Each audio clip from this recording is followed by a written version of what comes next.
कल्पना करा, एखादी व्यक्ती फाळणीच्या वेळी भारत सोडून पाकिस्तानात गेली, पण तिथे गेल्यावर तिला कळून चुकलं की तिचं खरं घर तर भारतातच आहे.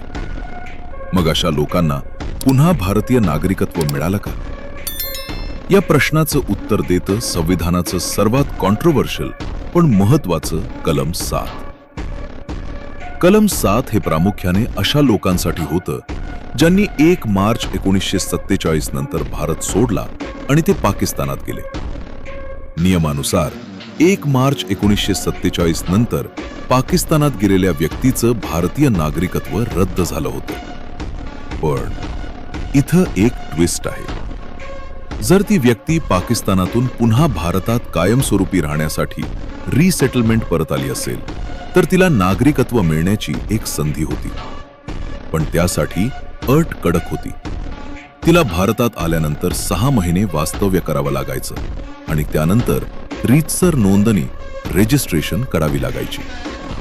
सोप्या भाषेत सांगायचं तर कलम 5 आणि 6 हे नागरिकत्व देण्याबद्दल बोलतात, पण कलम 7 हे काही विशिष्ट परिस्थितीत नागरिकत्व नाकारण्याबद्दल आणि री एंट्री बद्दल बोलतं.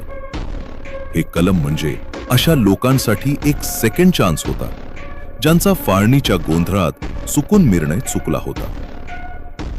UPSC/MPSC परीक्षेत हमखास विचारलं जातं. कलम 7 हे कलम 5 आणि 6 पेक्षा वरचढ आहे.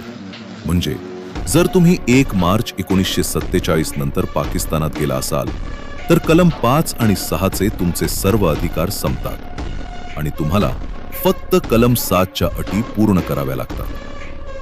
फाळणीच्या इतिहासातील ही माहिती तुम्हाला कशी वाटली?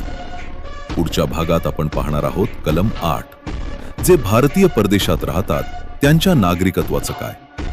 ते जाणून घेण्यासाठी आत्ताच फॉलो आणि सबस्क्राईब करा, कारण नागरिकत्व हा केवळ कायदा नाही, ती आपली ओळख आहे. जय हिंद.